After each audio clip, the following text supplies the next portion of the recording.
10 Zulhijjah. Itu tuan-tuan. Jadi kita nak dengar atau kira jadi kita kena ambillah kesempatan dan juga ruang yang ada dalam bulan Zulhijjah ini untuk kita nak perbanyakkan amal ibadat kita kepada Allah SWT.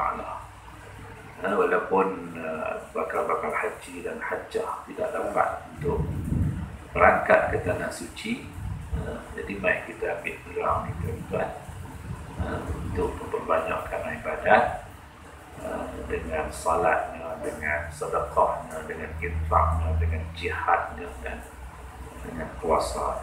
Ada suatu hari yang cukup bermakna dan cukup bernilai ibadat puasa kita, iaitu yang disebut sebagai puasa hari Arafah, Yaumul Arafah.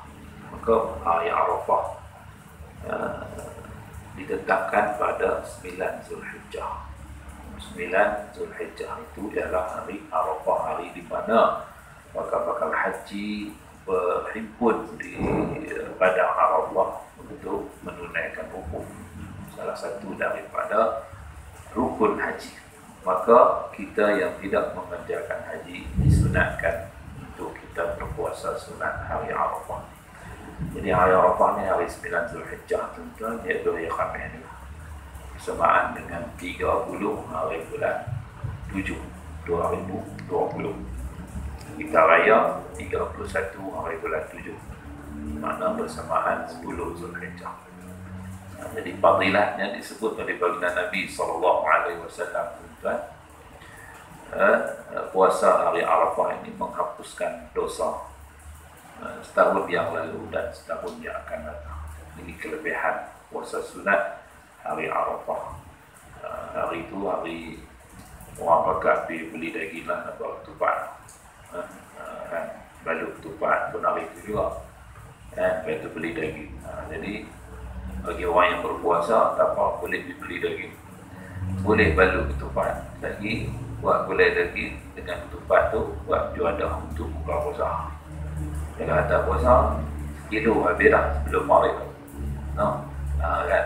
Jadi itu hikmah dia tuan-tuan, muslimin, muslimat yang dirahmati Allah SWT. Banyak lagi lah amalan yang boleh kita lakukan dalam tempoh yang cukup bermakna dan berharga, tuan-tuan. Dan malam ni insya-Allah tuan-tuan, sepatutnya program kita ni dia bulan Ramadan tu kan dia sebenarnya Isra Mi'raj, tak salah mengalah kan, dah naik dah dirancang dah lah, dah diwar-warkan tarikh di rumah tanya yang 18 bulan dia kalau 25 apa tempoh rupanya 18 PKP, Perintah Kawalan Pergerakan. Jadi semua program ditangguhkan, masjid pun tuan-tuan tak boleh main. Itu maka dia main masuk PKPP pun gitu juga. Lah ni kita duduk dalam pasal PKPP, pemulihan. Jadi bolehlah diberikan kelonggaran untuk kita hadir mengimarahkan masjid dalam mengikut SOP-nya dan juga segala peraturan yang telah ditetapkan. Alhamdulillah tuan, kita doakan mudah-mudahan pandemik COVID-19 ini akan berlalu pergi dan kita boleh meneruskan amal kehidupan kita seperti mana biasa. Bila ni dalam keadaan new normal maksudnya normal yang baru. Tapi kita bawa main masjid, bawa sejadah, masing-masing bawa sejadah, kemudian sembahyang jarak-jarak. Gitulah tuan-tuan untuk sementara ni lah, mudah-mudahan kita doa. Dan semoga selepas PKPP ni dan ada pula kot PKPH. PKPH ni maksudnya apa? Perintah Kawalan Pergerakan Habib. Mudah-mudahan doa lah tuan-tuan. Kita ada bimbang lah ni kot demai pula second wave, gelombang yang kedua tu yang dibimbangi oleh pihak kerajaan dan juga pihak Kementerian Kesihatan Malaysia. Keterangan lanjut tuan-tuan boleh tanya Ustaz Ismailiyah, dia duduk di Kementerian Kesihatan.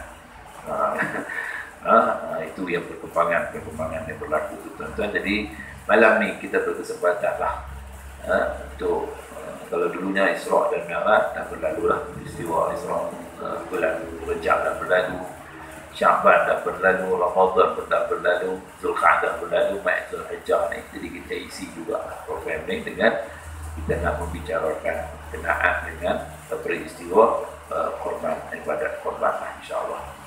Baik, tuan-tuan dan puan-puan sekalian, apabila kita menyebut berkenaan dengan korban, dia korban ni daripada kalimah qurb, bermakna suatu amalan yang membawa kepada mentaati dan mematuhi Allah Subhanahu wa taala, segala hukum hakamnya dan pengajaran. Mana seseorang yang nak mendekatkan diri dengan Allah, taqarrub ila Allah, maka dia perlu berjuang, dia perlu untuk berdaya juang, mesti berjihad dengan bi amwalikum wa anfusikum, dengan harta bendanya dan juga jiwa raganya. Itu tuan-tuan, antara syarat utama seseorang yang nak menghampirkan dirinya dengan Allah SWT, dia perlu melaksanakan korban. Maka korban itu maknanya dekatkan diri kita dengan Allah Subhanahu wa taala. Maka dalam peristiwa korban itu tuan-tuan berlaku sejak daripada zaman Nabi Allah Adam alaihissalam. Bila kita menelusuri sirah perjalanan para anbiya, para rasul alaihi wassalatu wassalam, korban ini bermula daripada kisah anak Nabi Adam alaihissalam, Habil dan Qabil. Dua orang anak tadi ini yang ada cerita dalam Al-Quran. Satu itu Allah terima, ada lagi Allah tak terima, maka berlakulah konflik di kalangan mereka sehingga berlaku pembunuhan. Itu cerita pengorbanan yang pertama itu. Kemudian diikuti pula dengan peristiwa yang masyhur lah tuan-tuan, iaitu pengorbanan Nabi Allah Ibrahim alaihissalam dengan anak-anaknya Nabi Ismail alaihissalam. Jadi kisah Nabi Ibrahim ni diceritakan dalam surah As-Saffat tuan-tuan. Dia berdoa kepada Allah Subhanahu wa taala. Dia berkahwin tapi lambat nak dapat anak. Maka ada dalam surah As-Saffat ayat 100, Rabbi habli minas salihin. Ini doa yang daripada Nabi Allah Ibrahim alaihissalam untuk Allah kurniakan kepada dia seorang anak. Ya Allah, ya Tuhanku, anugerahkanlah kepada aku seorang anak yang termasuk dalam kalangan orang-orang yang saleh. Maknanya doa untuk memperolehi zuriat, keturunan dan juga anak yang boleh membantu, yang boleh memberikan semangat dan dorongan kepada baginda untuk meneruskan tugas dakwah kepada umat manusia. Karena apa? Karena untuk berdakwah ini dia perlu ada dukungan dan juga sokongan padu. Jadi Nabi Ibrahim doa untuk nak memperoleh zuriat, memperoleh anak. Maka ayat 101 Allah anugerahkan kepada baginda Nabi Ibrahim alaihissalam ni dengan Allah khabarkan suatu busyra, khabar yang menggembirakan. Fabasyarnahu bighulamin halim. Maka kami, yakni Allah, berikan khabar gembira kepada Nabi Ibrahim alaihissalam dengan kurniaan seorang anak yang halim. Halim ni maksudnya yang penuh kesabaran, yang punya jiwa yang apa, yang lemah lembut, yang sopan santun. Lepas tu disebut dengan halim. Kalimah halim ni anak yang Allah berikan kepada Nabi Ibrahim ni, seorang yang bersifat dengan halim. Halim ni makna sabar tuan-tuan. Seorang yang tidak ada sifat gelojoh, yang tidak ada sifat kelang kabut, sifat gabra, sifat apa ni, cembara dan sebagainya. Gitu. Dia tenang jiwa dia. Itu yang katakan halim tuan-tuan. Jadi Allah jarang sebut sifat ni. Hanya disebut sifat ini kepada Nabi Ibrahim dan Nabi Ismail. Karena sabarlah tuan-tuan. Jadi anak yang dimasukkan dalam ayat ini tuan-tuan ialah Nabi Ismail alaihissalam, kerana baginda adalah anak sulung Nabi Ibrahim alaihissalam. Memang Nabi Ismail ni seorang yang tabah dalam menerima segala dugaan yang dikenalkan kepada baginda Batu. Allah bagi anugerah anak yang pertama, anak sulung dia ni, namanya Ismail alaihissalam. Itu ada kisah lah tuan-tuan. Jadi Nabi Ibrahim alaihissalam ni kahwin dengan Siti Sarah. Kemudian tak dapat anak dengan Siti Sarah, kahwin pula dengan Siti Hajar. Dengan Hajar Allah anugerahkan Nabi Ismail alaihissalam. Dia cerita pula bawa main Nabi Ismail tadi ni dengan Hajar tadi ni ke bumi Makkah Al-Mukarramah. Dan bumi yang kering kontang, biwadin ghairi zi zara'in 'inda baitikal muharram. Rabbana inni askantu min dzurriyyati biwadin ghairi zi zara'in 'inda baitikal muharram. Ya Allah, aku tempatkan zuriat keturunan aku ini di bumi yang tiada tanam-tanaman, tiada tumbuh-tumbuhan, di sisi rumahmu yang mulia, Baitullahil Haram. Mai letak di situ. Padang pasir tuan-tuan, kering kontang, gersam, tiada tanam-tanaman, tiada orang penempatan. Hanya yang ada orang lalu lalang. Itu pun lalu lalang betul. Kata apa, bukan untuk nak transit, nak duduk sudah. Lalu lalang saja. Tamat. Dia disebut biwadin ghairi zi zara'in. Kalau yang ada pokok renek-renek, dibayangkan dalam usianya yang masih kecil, Siti Hajar memanjai dan menyantuni anak-anak kesayangan ni.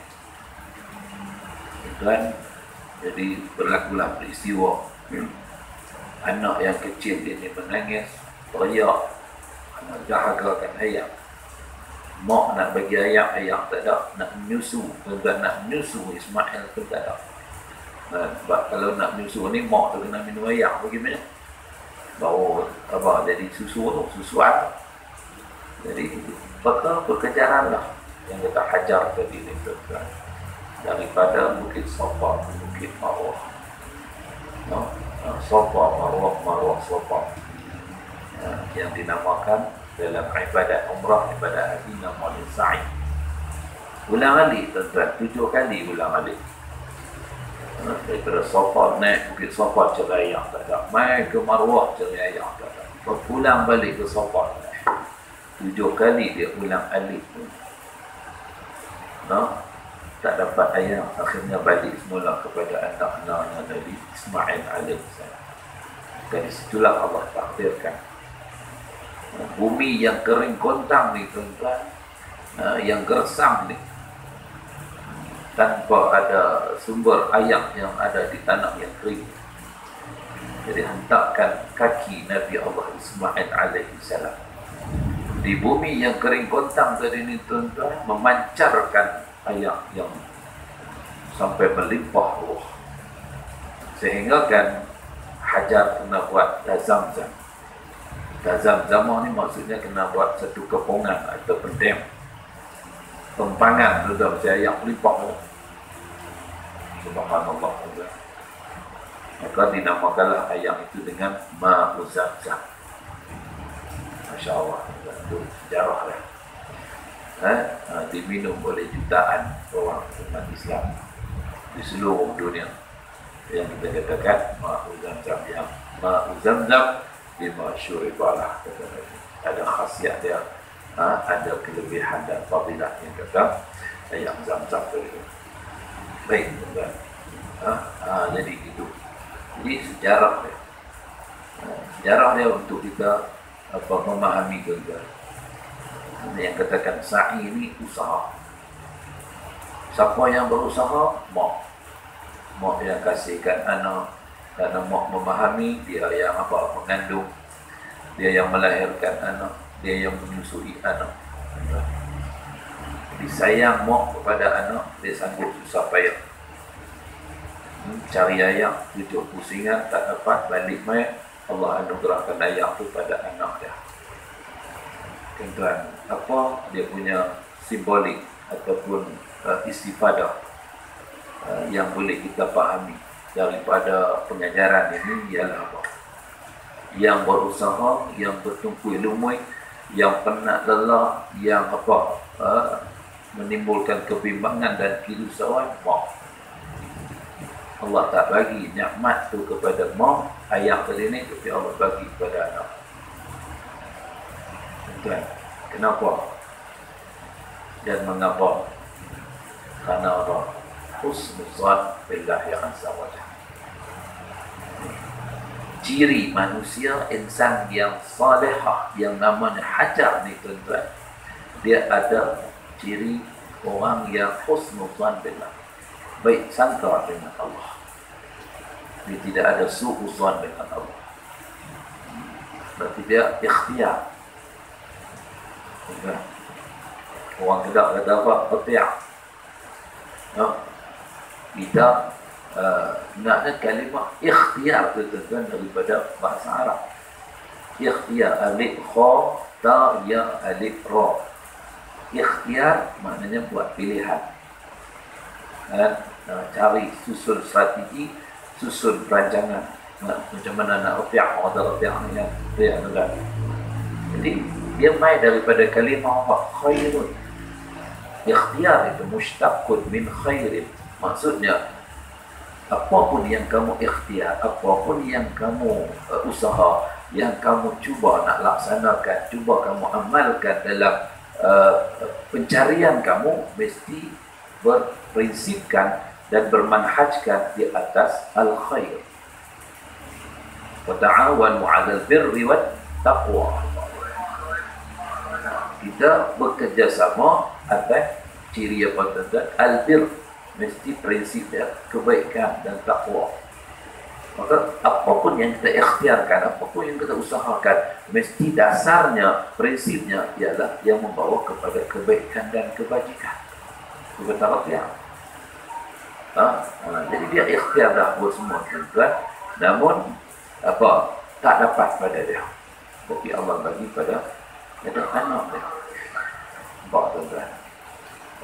Mak yang kulun tapi anak yang dapat. Itulah. Jadi abang bagi kita apa? Yang penting usaha, yang penting doa kita kepada Allah Subhanahu wa taala dalam setiap gerak kerja yang kita lakukan. Kemudian kita mengharapkan Allah menganugerahkan kepada kita. Kalau tak dapat kita, kebarangkalian Allah akan bagi pada anak kita, isteri kita, adik-adik kita, ataupun cucu-cucu kita. Tuan, mari kita imbas kembali apa yang berlaku. Dulu, zaman dulu-dulu, orang dulu-dulu kadang buat pedang pagi petang, membanting pulang, tenang. Tak ada nak impun duit, nak bapak, nak besarkan anak, nak cari nafkah sawah hidup. Mereka kadang soal kadang nak ke Mekah pun tak sempat. Saya duduk sibuk dengan nak sawah hidup anak, nak cari anak ni pergi belajar, semua hantar pergi. Jadi kadang mak dengan ayah ni mungkin sekolah dekat darjah 6 saja. Saya tak mampu nak pergi dah. Tok Wan pun dah duit pemuka orang. Tapi pak ni dia usaha supaya generasi dia, zuriat dia hantar pergi lagi walaupun dia susah dapat. Maknanya dia yang usaha tapi anak yang dapat cemerlang. Anak dapat SPM cemerlang, kemudian masuk ambil matrikulasi pun cemerlang, masuk ijazah pun cemerlang, kemudian diraikan dalam majlis convocation. Dan yang pak kerja apa? Pak nak ketah dah. Pak mengaji dekat kerja apa? Kerja tapi apa? Yang usaha itu pak, tapi yang dapat tu anak. Inilah ibrah daripada apa yang berlaku kepada Sayyidatina Hajar alaihissalam dengan anak-anaknya Nabi Ibrahim, Nabi Ismail alaihissalam. Jadi kena ada ciri husnuzan billah, baik sangka dengan Allah SWT. Janganlah pula jadi satu, ini cerita ya tuan-tuan, cerita selingan. Ada orang yang kadang seorang mak ni dia sayang ke anak, memanglah dia pun usaha, pak pun usaha juga, alhamdulillah. Pak ni pulun buat kerja, dia duk hantar anak pergi sekolah. No, mai anak ambil kuasa SPM, hari keputusan SPM. Mai keluar tu mak dengan pak ni berdebat-debat lah. Tama-tama lagi mak kan. Masya Allah, doa sampai hajat, Masya Allah, doa benar. Maka pergilah sambut rakyat anak nak keluar keputusan soal. Jadi apabila sampai di sekolah, diisytiharkan anak dia dapat 10 A1. Masya Allah, cemerlang terbaik. Mak ni punya seronok, Masya Allah, cakap dah peluk anak ni, kan, peluk cukup, menangis mak ni, keluar air mata, anak pun menangis, mak pun menangis, keluar air mata, pak senyum ya. Dan pak relax, cool lah, kan.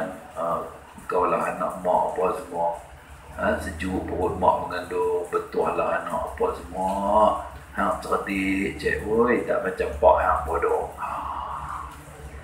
Dia pibuh buat tu tuan-tuan, tu tak faham kawan sini, dia kata ni, belajar cerita lah. Dia pergi hantar jawapannya, dia duduk marah kat lelaki ni, lama dah ada lelaki dia balok lihat sikit kan. Dia malah apa semua kan, ada lah benda tak puas hati tu, cuma nak, orang kata nak lepas geram tu, dia buat waktu tu. Dia buat waktu anak dia dapat cemerlang, ni dia tak peluang nak taruh pak ni.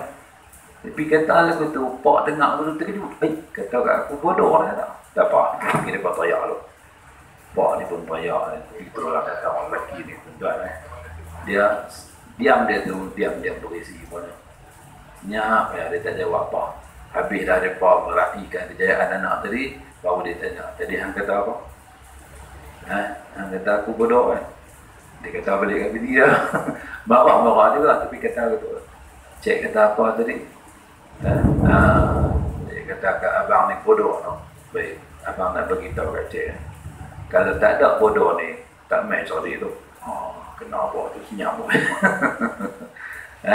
Kalau tak ada bodoh ni, pak lah. Kalau tak ada pak ni main anak je lah. Di segi orang tak apa, prinsipnya begitulah tuan-tuan kan. Adatnya kebetulan. Jadi maknanya apa? Kena abang kat mak tu, kalau tak ada hak bodoh ni, tak main lah sorry tu. Mak pun tak kata apa, ya minta maaf, baru nak minta maaf pula. Tadi sedap mak kata kat aku, naknya apa, melawak cara orang tu aku lah. Baik, sambung sikit. 8.340 lah jarang ni. Dia SOP dekat 8.55 lah. 8.59 tu kepala kita sambung sikit lagi tuan-tuan. Baik, itu kisah dia tuan-tuan. Jadi apabila dah sampai umur anak tadi ni, anak yang kata Nabi Ismail alaihi salam tadi, daripada kecil tadi ni dah Allah tunjukkanlah orang dapat keistimewaan dia sebagai seorang Nabi, sebagai seorang Rasul. Bermula dari dengan peristiwa Ma'u Zamzam tadi ni, air Zamzam tadi. Kemudian apabila anak ni dah sampai dalam surah As-Saffat ayat 102 tuan-tuan, kan? Falamma balagha ma'ahu as-sa'ya, apabila anak ini dah sampai umur as-sa'ya, maknanya dia boleh berusaha. Disebutkan dalam tafsir syabba, maknanya dia umur remaja tuan-tuan. Dan dia boleh buat kerja sendirilah, bantu ayah dia apa semua. Itu disebut falamma balagha ma'ahu as-sa'ya, anak yang dah boleh bekerja, boleh bantulah. Kalau kita ni, kalau pak buat bendang, anak tu kalau boleh turut sama pergi buat bendang dengan pak dan bantu seorang sikit lah. Kalau pak tu mega, anak ni pun boleh belajar lah mega dengan pak dia, maknanya dia boleh usaha tolong pak dia tadi ni. Maknanya apabila sampai dah umur sanggup berusaha bersama-sama dengan Nabi Ibrahim AS, umur remaja lah tuan-tuan. Jadi pada waktu tu tuan-tuan, qala ya bunayya inni ara fil manam anni azbahuk fanzur madza tara, qala ya abati fa'al ma tu'mar satajiduni insyaallah minas sabirin. Datang lagi dugaan kepada Nabi Ibrahim alaihissalam. Kalau tadi diletakkan dalam keadaan bumi yang kering kontang, Allah istijabkan atau makbulkan usaha mak dia Siti Hajar. Kali ini ujian kepada bapa pula. Yaitu di mana ketika mana umur dia remaja, tuan-tuan, Nabi Ibrahim bagi tahu kepada apa? Kepada Nabi Ismail alaihi salam ni bahawa inni ara fil manam, sesungguhnya aku melihat di dalam apa, mimpi aku. Allah menyebut berkenaan dengan satu mimpi kepada Nabi Ibrahim alaihi salam tentang Nabi Ismail alaihi salam. Dan mimpi ini, tuan-tuan, mimpi Nabi ini dia adalah wahyu. Wahyu Allah Subhanahu wa taala. Kan? Jadi kalau kata orang biasa yang mimpi sembelih anak, bunuh bini, itu bukan wahyu. Karena yang tu, orang tu dia bukan Nabi. Orang tu orang yang layak untuk ditempatkan di hospital buah-buahan. Tahu hospital buah-buahan? Hospital Tanjung Rambutan. Dia pagi-pagi dia kata malam dia mimpi bunuh anak. Kacau. Lepas tu anak tanya pula, Pak mimpi pukul berapa? Pak mimpi pukul 11.30. Oh tu kah? Lepas tu tak apa-apa. Kau anak kata apa? Dah cik pun mimpi juga. Mimpi apa? Mimpi bunuh Pak. Pukul berapa mimpi? Pukul 12. Jadi Pak mimpi awal lagi, cik mimpi lewat. Jadi kita ambil hal lewat dulu. Tuan-tuan, tu cerita lah kan, tuan-tuan. Tapi ni cerita ada benar. Wahyu. Jadi maknanya inni ara fil manam. Apa mimpi Nabi Ibrahim alaihissalam? Yaitu anni azbahu, aku, bahawa aku menyembelih kamu. Maka dalam mimpi itu Nabi Ibrahim alaihissalam, tuan-tuan, dilihatkan yang baginda hampir hendak menyembelih anaknya Nabi Ismail alaihissalam, dan bukannya sudah disembelih. Maknanya dalam mimpi itu diperlihatkan kepada Nabi Ibrahim AS bahawa anak yang dia kasih, anak yang dia sayang ni, fabasyarnahu bighulamin halim ni, yang Allah bagi khabar gembira dengan seorang anak yang apa, yang bersifat sabar ni, tuan-tuan. Jadi anak itu dilihat dalam mimpi ni bahawa nak disembelih. Mana bukan lagi bukanlah disembelih dah, baru nak disembelih, tuan-tuan. Bukannya sudah disembelih. Jadi fanzur madza tara, Nabi Ibrahim ni mohon pandangan anak-anak Nabi Ismail AS tentang wahyu yang baginda dapat dari dia. Jadi Nabi Ibrahim suruh anak dia berfikir, tafakur sejenak, sama ada bersedia ataupun tidak. Itu fanzur madza tara, apa pandangan kamu, tuan-tuan?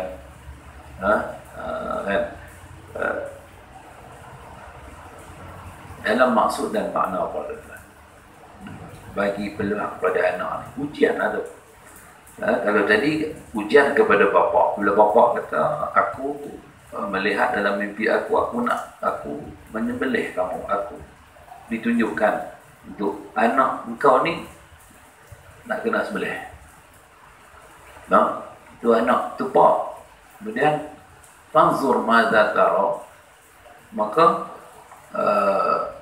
peristiwa yang berlaku dalam mimpi Nabi Ibrahim AS tu diterjemahkan pula pada anak dia. Tanya pula anak dia, fanzur madza tara, apa pandangan kamu? Sedia atau tidak?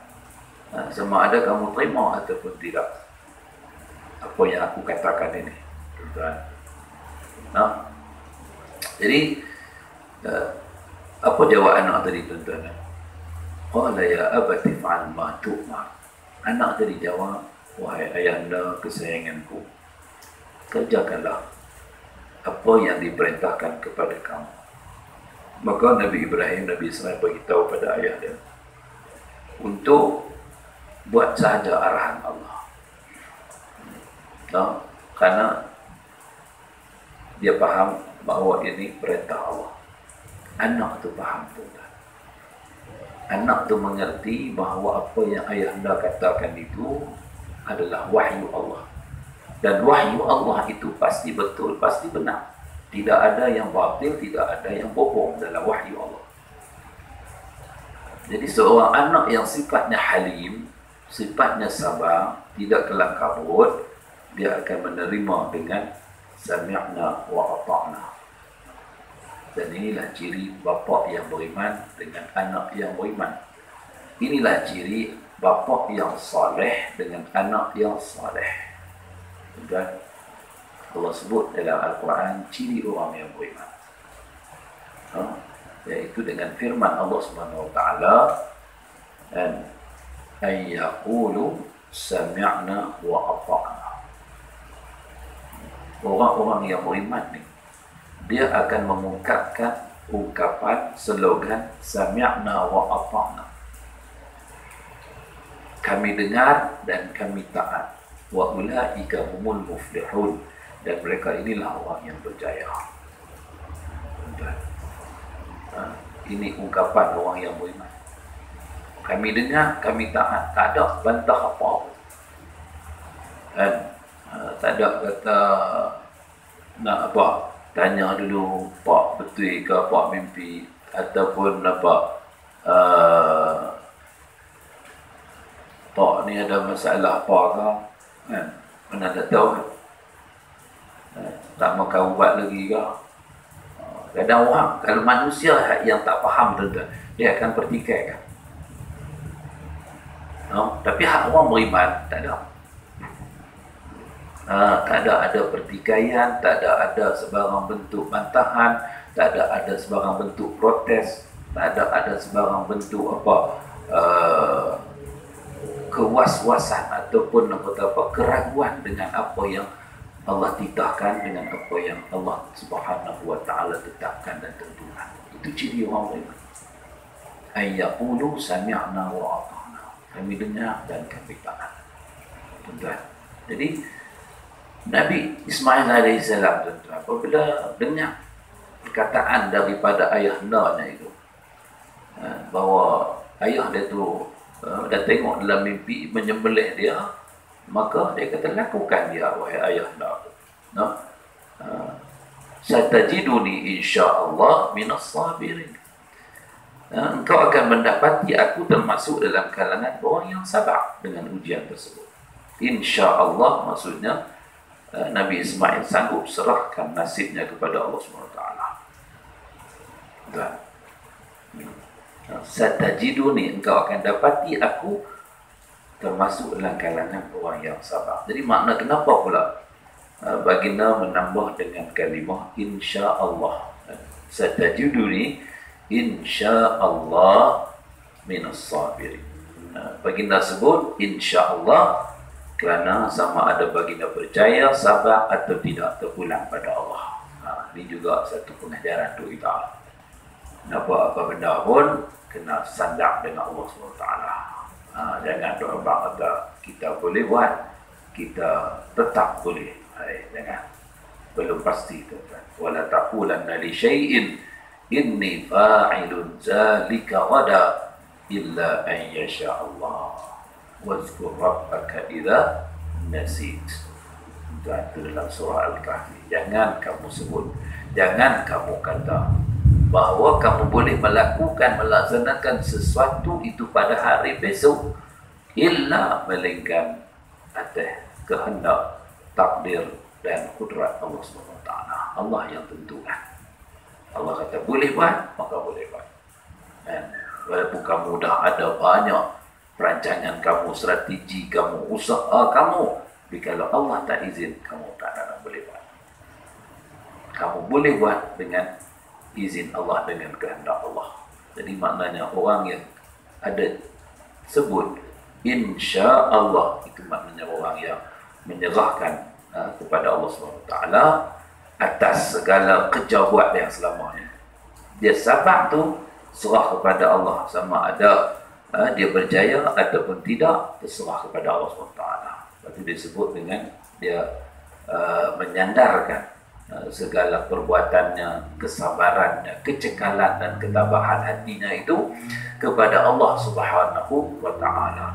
Jadi waktu memanglah waktu tu dia rasa apa, baginda sanggup, tapi esok mungkin tak tahu lagi macam mana.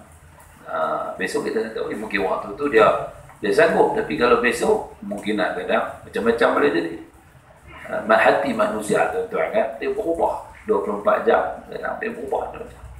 Sakut ni, dia sakut ni, apa dia fikir aku ni, dia boleh berubah. Itu kita mohon dengan Allah, ya muqallibal qulub, sabbit qalbi ala dinik wa ala ta'atik subhanaka inni kuntu minaz zalimin. Tu kan, sebelum kita nak bagi salam kan, kita doa yang tu. Saya mahu kan, baca hati ni. Hati ni qalbun, dia jenis berbolak-balik. Dan dia boleh pergi sana, dia boleh pergi sini, dia boleh naik ke atas, turun bawah, kona kiri, kona kanan, depan, belakang, timur, barat, utara, selatan, macam-macam yang ada hati manusia. Jadi kita kena mohon dengan Allah, ya muqallibal qulub, wahai zat yang membolak-balikkan hati manusia. Siapa yang jaga hati ni? Allah. Sabbit qalbi ala dinik, ya Allah, tetapkan hati aku atas agamamu. Ni, Nabi Ismail AS, tuan-tuan, Allah isbatkan hati dia tetap dengan agama. Lepas tu dia jadi manusia yang apa? Sabar. Dan dia serah kepada Allah kesabaran dia tu. Dan dia pulangkan kepada Allah. Pasal Allah yang akan menentukan nasib dia dan juga kedudukan dia menghadapi ujian yang besar ini. Wa ala ta'atik, tetapkan hati aku atas ketaatan kepadamu ya Allah. Subhanak, maha suci engkau ya Allah. Inni kuntu minaz zalimin. Sesungguhnya aku termasuk dalam kalangan orang yang zalim. Dan doa tu kan, doa tu dia merangkumi apa? Yang pertama, tuan-tuan, ya muqallibal qulub, kita berdoa kepada Allah. Kita panjangkan dan kita panjatkan hasrat kita, cita-cita kita, azam kita ni pada Allah SWT. Lepas tu kita doa, ya muqallibal qulub, sabbit qalbi ala dinik. Mohon pada Allah, tetapkan hati kita untuk berada atas agamamu ya Allah. Dan wa ala ta'atik, atas ketaatanmu padamu ya Allah. Itu doa kita, tuan-tuan. Mana? Direct to the point. Direct kepada Allah Subhanahu wa ta'ala. Yang kedua, subhanak. Kita bertasbih memuji kebesaran Allah. Kenapa tasbih? Karena insan yang bertasbih ni, tuan-tuan, ialah insan yang at-tanzihu wal bara'atu lillahi azza wa jal min kulli naqsin wa ta'fin. Insan yang menyatakan bahawa pembersihan dan penyucian zat Allah Subhanahu wa ta'ala daripada sebarang bentuk kelemahan dan juga ketaifan. Maknanya kita membesarkan Allah, mengagungkan Allah, mentakdiskan zat Allah Subhanahu wa ta'ala daripada sebarang perkara yang tidak wajar dan tak layak bagi Allah. Maknanya Allah Maha Kuat, Allah Maha Gagah, Allah Maha Perkasa, Allah Maha Agung. Semuanya kekuatan ini, kesempurnaan ini, wal kamalu lillahi wahdah. Bukan. Kita serah pada Allah. Yang lemahnya siapa? Kita ada kelemahan, kita ada kekurangan, kita ada kedaifan, kita ada had dan batasan. Akal kita pun ada had, ada batasnya, ada sempadannya. Tapi Allah SWT qadirun, maha berkuasa Allah. Dan inni kuntu minaz zalimin. Itu satu pengakuan kita, tuan-tuan, mengatakan bahawa apa? Kita daripada kalangan orang yang zalimi diri kita sendiri. Inni kuntu minaz zalimin. Kita faham, kita banyak buat salah, kita banyak berdosa, kita banyak melakukan kesilapan dan kealpaan. Jadi kita mengaku, apabila kita akur kesalahan kita, siapa yang akan mengampunkan dosa kita? Allah SWT. Innahu kana tawwaba. Allah ini dia maha pengampun, maha menerima taubat. Jadi begitu, tuan-tuan. Jadi kalimah insya-Allah tadi ini diserahkan kepada Allah. Maknanya inilah di antara ujian yang Allah kenakan kepada Nabi Ismail alaihissalam dalam peristiwa penyembelihan tersebut, tuan-tuan. Maka dah bersedialah mereka untuk nak melaksanakan operasi ataupun modus operandi penyembelihan itu.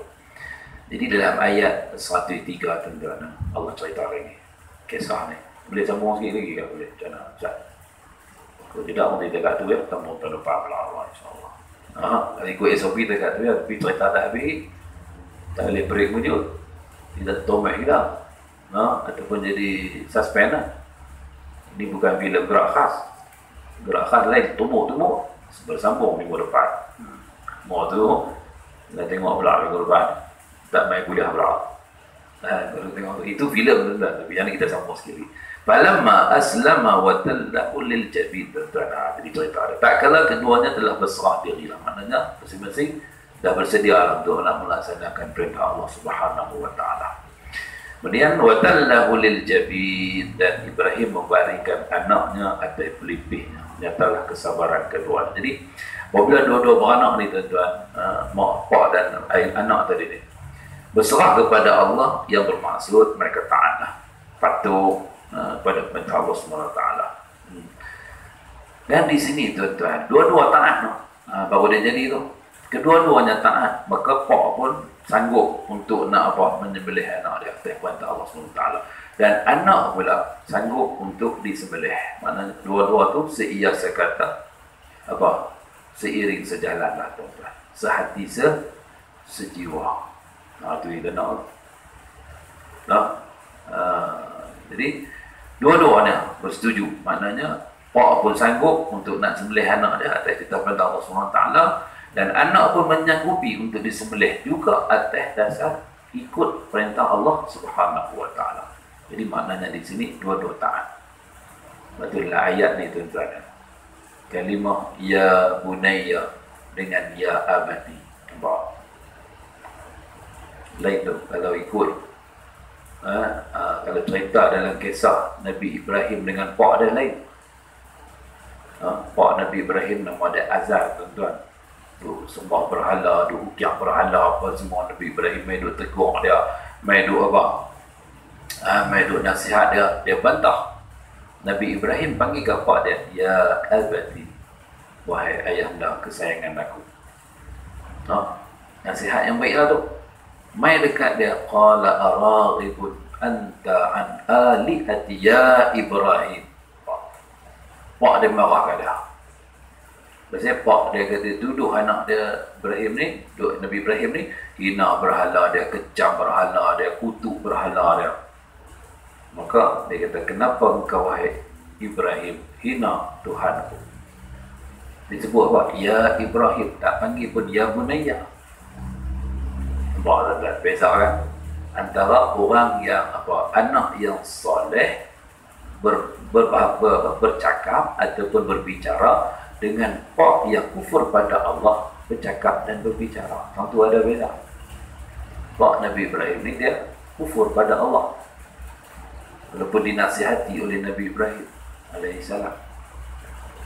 Ada dalam hadis nanti di akhirat tuan-tuan, Nabi sebutlah hadis pak dia ni jumpa balik dengan Ibrahim. Ibrahim jumpa balik dengan pak dia, dan tengok pak dia nak kena umban masuk neraka. Nabi Ibrahim mohon pada Allah tu nak selamatkan bapa dia.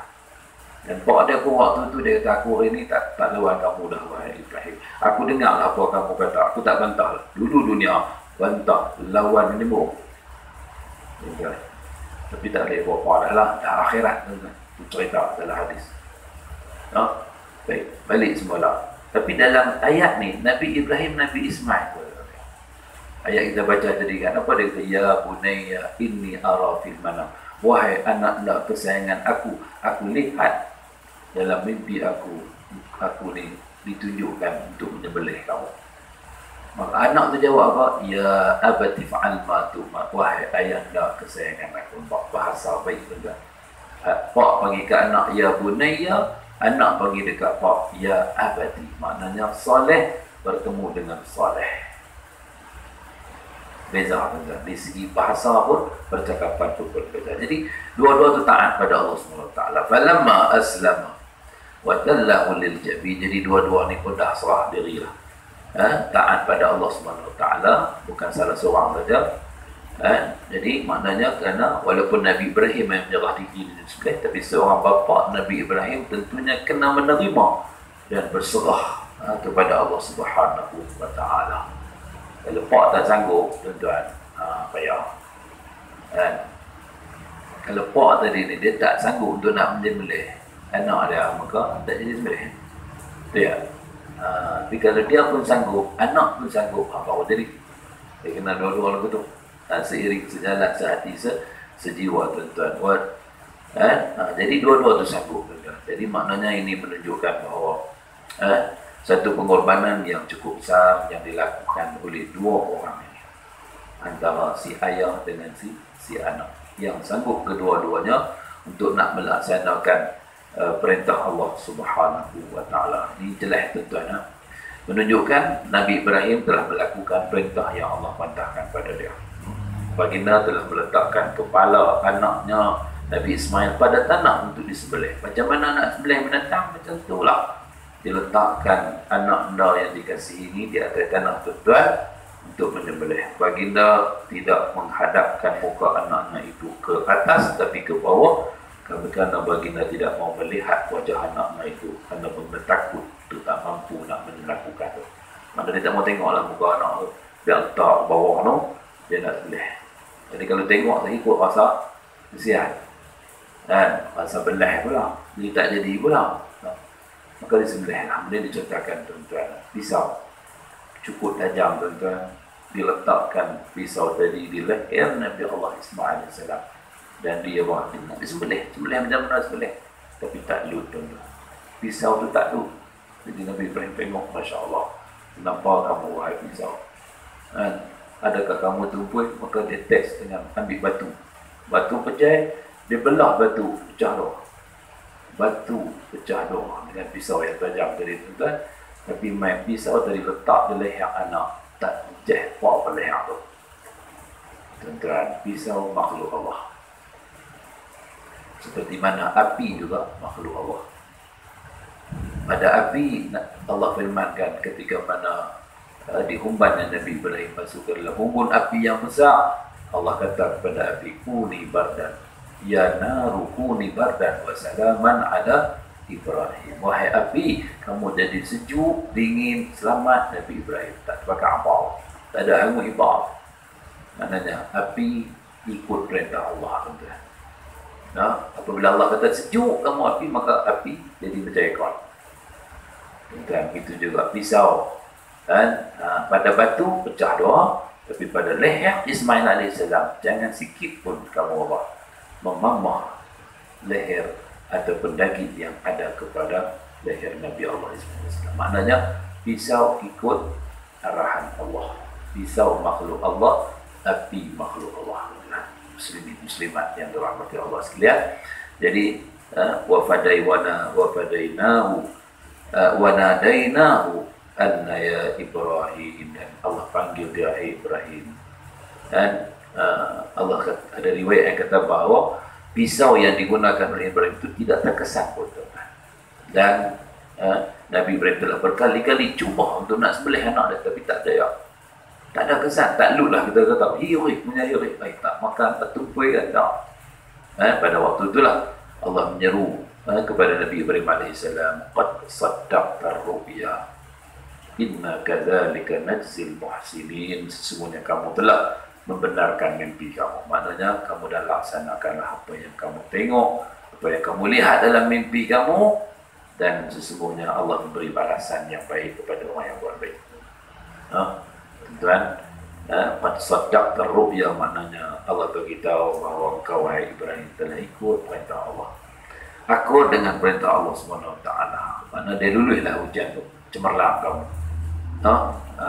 Dan jadi inna kadzalika najzil muhsinin, demikianlah Allah memberi balasan yang setimpal kebaikan kepada orang yang melakukan kebaikan. Dan Allah hendak menilai kesanggupan Nabi Ibrahim. Itu ujiannya, tuan-tuan, dalam melaksanakan arahan wahyu tersebut.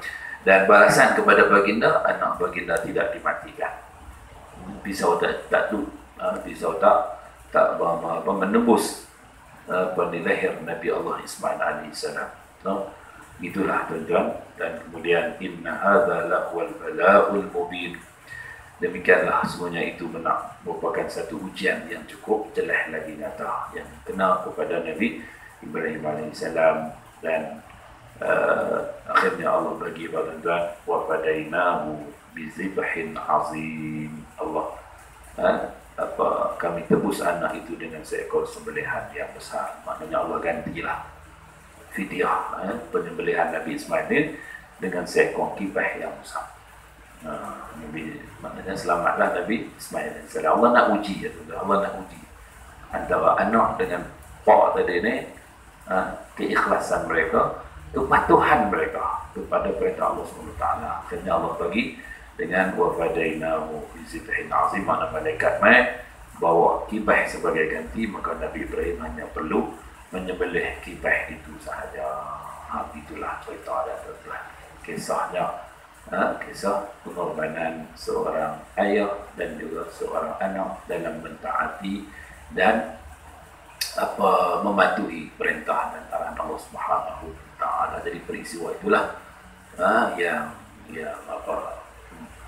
menjadi asbab kepada kita untuk kita juga turut sama berkorban dengan menyembelih binatang al-an'am, binatang ternakan, kerbau ke, lembu ke, kibah ke, unta ke, apa semua, kambing ke, itu yang adanya Aidil Adha yang akan kita sambut pada 10 Zulhijjah hari ini, dinamakan Aidil Adha, hari raya korban. Udhiyah, tadhiyah, maknanya penyembelihan korban.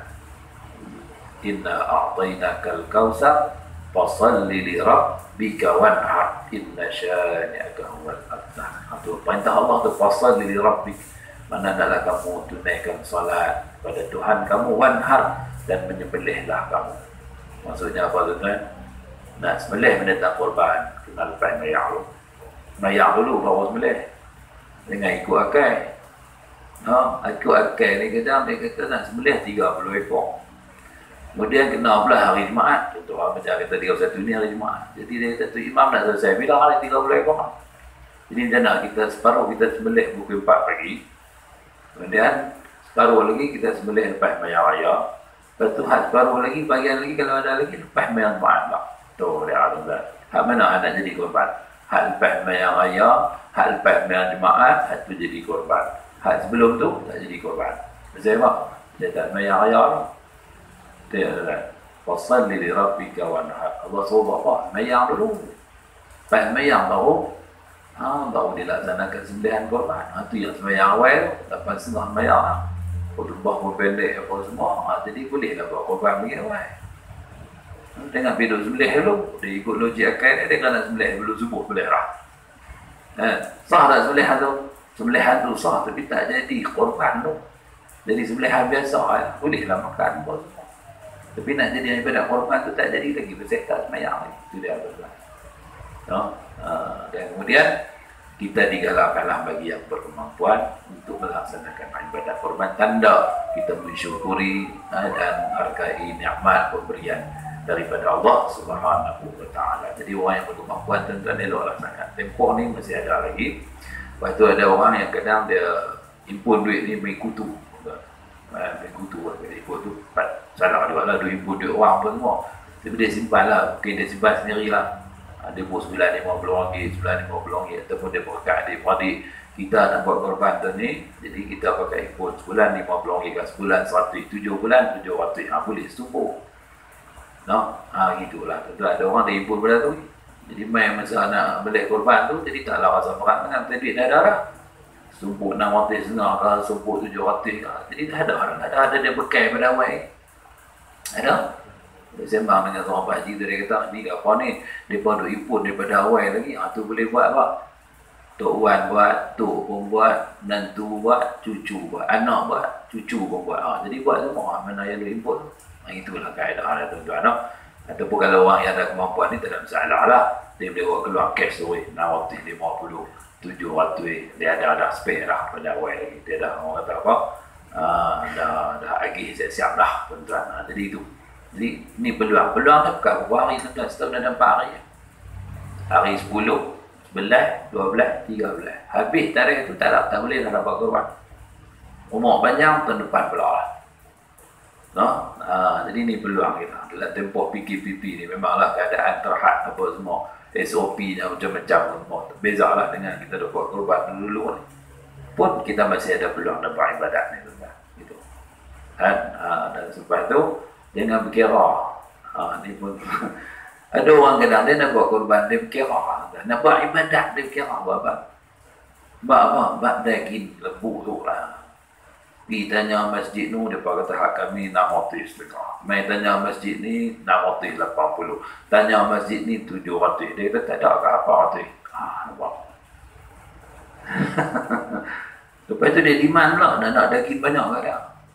Dia kata daging semua mai ke dia. Dia nak agih sendiri. Sedangkan masjid buat keputusan. Kat dia 4 kilo lah. Lain semua masjid nak tolong agih bagi pihak dia. Tak, dia kata dia nak semua daging. Dah nak murah, daging nak balas murah. Lagi nak semua dah, tak mau bagi apa kat orang nak sedekah pada orang buat kerja apa semua, tak. Tuan-tuan, jadi kalau hak jenis tu, buat senang agak. Senang ya, panggil dia, tuan, mainlah. Tuan ada duit banyak? Ada, RM4,000, RM5,000. Tuan beli seekor. Nah, tuan buat seekor, kemudian tuan nak daging semua, simpan dalam peti air 2 tahun. Buka dah tu. Senang bayar tu lah. Nak sedekah, tekak nak tuan nak sedekah pulang. Lepas tu tuan nak daging banyak boleh beli freezer besar, buat tu tahan 2 tahun. Itu tak habis menegak pasal melak pula. Buku tu rasa senang tu. Dan nak banyak. Kan? Dia fikir, dia minta kurang lagi, tak boleh kurang lagi lah. Macam-macam panggil tu kan. No? Tu. Jadi itulah no. Jadi orang kata apa? Kita kena apa? Ikhlas tu penting tu. Sebab apa? Allah menyatakan lan yanalallaha luhumuha wala dima'uha walakin yanaluhu taqwa minkum. No, daging yang apa lan yanalallah tak sampai ke Allah daging tu. Daging tu pergi kata apa? Pakai pada apa? Pada orang yang sedekah, pakai miskin, sedekah, hadiah pada orang kaya apa semua. Bedalah 3 bahagian tu. Bagi apa semua tuan makan apa semua. Pulang. Bagi lagi tu bagi pada orang. Dan kemudian wala dima'uha, darah pun tak sampai. Darah tu mencurah keluar mai tuan-tuan. Dan mercik keluar mai tu darah tu tanda pengorbanan. Lepas tu orang yang apabila buat korban tuan-tuan, apabila dia pergi tengok penyembelihan tu berlaku, waktu darah tu duk mancur keluar, dia sebut apa? Inna salati wa nusuki wa mahyaya wa mamati lillahi rabbil alamin. Semuanya salatku, ibadatku, amal ibadat kita tu, korban yang kita buat, hidupku, matiku untukmu ya Allah. Maknanya ni nak jaga hati kita, nak didik hati kita, tarbiyah hati kita supaya jadi insan yang mukhlishina lahuddin, ikhlas dengan agama. Tuan. Jadi begitu, tak sampai daging tak sampai ke Allah, darah tu pun tak sampai ke Allah. Tapi yang sampai ke Allah apa? Walakin yanaluhu taqwa minkum, yang sampai ke Allah ialah taqwa kamu, pengorbanan kamu, dan juga keikhlasan kamu melaksanakan perintah dan arahan daripada Allah SWT. Itu Allah terima. Allah nak terima tu takwa kamu tu, kebaikan kamu, kejujuran kamu tu sampai ke Allah. Niat ikhlas kamu tu, hati sampai ke Allah. Dan Allah berikan jalan setimpal dengan keikhlasan dan kejujuran kamu. Yang tu penting tuan-tuan. Dalam kita nak melaksanakan ibadat ni, nawaitu kita, ikhlas kita amat mustahak untuk kita sandarkan kepada Allah Subhanahu wa taala. Jadi sekadar itulah tuan-tuan, muslimin-muslimat sekalian, apa yang dapat kita kongsikan pada malam ini. Mudah-mudahan ada kebaikan dan kemanfaatan yang kepada sekalian. Mohon maaf banyak lebih masa terlebih sikit malam ini. Mudah-mudahan Allah berkati pertemuan kita, rahmati kehidupan kita di dunia dan di akhirat insya-Allah. Mohon maaf terkasar bahasa terlanjur bicara. Aqulu qawli hadza wa astaghfirullahal azim li wa lakum. Billahi taufiq wal hidayah. Wassalamualaikum warahmatullahi wabarakatuh.